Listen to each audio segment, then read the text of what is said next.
Okay, let's talk thinking classrooms. So, chapter 2 was all about how you design groups. I think as educators, regardless of what discipline you're in, we all like to talk about groups and we like to make group work. Some of us are strategic about how we design groups. Sometimes in high school, we just let kids pick their own groups. And what was really interesting is that regardless of how you design the group, whether you set them in groups based off of abilities, playing off to strengths and weaknesses, let them design their own groups. Kids will just automatically walk in.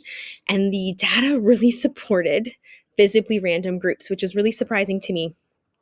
And it's another chapter where it's basically saying we need to embrace what is scary or hard for us as educators. So, for example, I have some math friends that have been running visibly random groups for a while now, and I tried them in my classroom, and there was a little bit of pushback about these randomized groupings, and so then when the kids start to kind of push back, sometimes as teachers we just go the easy route and we're like, okay, we'll just go back to this other way. But what I figured out was how often I was doing my groupings made a difference.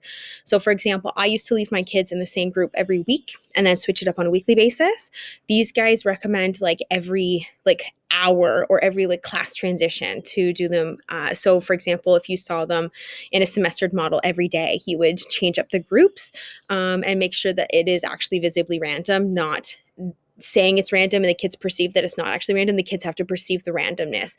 And that's where the deck of cards comes into play. So there's a fly bugging me.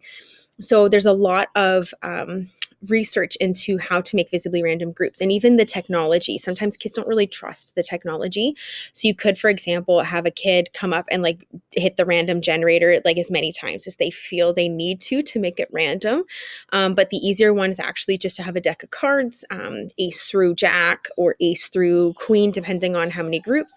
Ideal group number is 3, so you'd have groups of 3. And then as they walk in the door, just have them grab a card from the deck.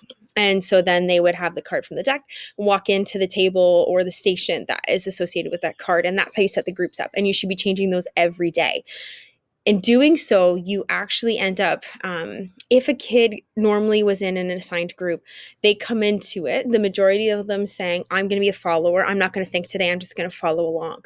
And so one of the things I know in the physics community that we've done as an attempt to kind of get kids more engaged is to assign roles. So, for example, you may have a manager or a speaker or a recorder or a tester or whatever phrasing you want to use for your groups.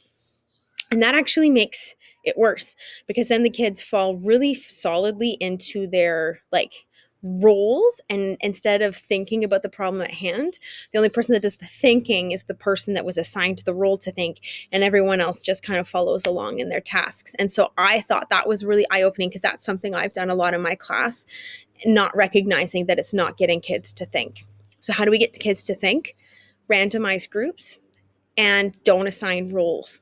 And so at the beginning, students, based off of the research this team did, about 80% of students will come into a group thinking that they will be the follower and not present ideas because 90% of them think their ideas won't be used. After 3 weeks, that pushback about visibly random groups, if you do this every day and change it up every day, after 3 weeks, the kids will stop complaining. After 6 weeks, it's kind of when you hit your stride. So if we're in a quadmester model next fall, it might be hard because we won't really hit that 6-week marker. But in a semestered model, you would hit the 6-week marker. And so then after 6 weeks, the kids will kind of hit their stride. And what's really cool about the data there is that after 6 weeks of this visibly random grouping, changing it up every day, 100% of the kids are willing to present ideas or not sit back they're willing to kind of step up and take ownership as part of the group, because they don't know, when you do visibly random groups, the kids don't know what role they're going to take that day. They can't walk in perceived saying, oh, I'm just going to sit back and let someone else do it. It doesn't work that way as well. And then especially if you're changing it up super often. And then so 100% of them are willing to offer their ideas, even though they know it's a 50-50 shot of whether they'll be accepted or not.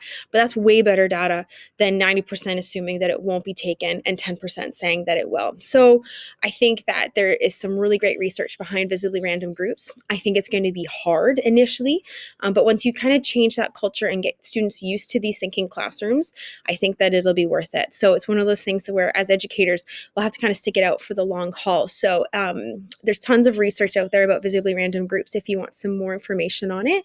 But that was what chapter 2 was how you group makes a big difference.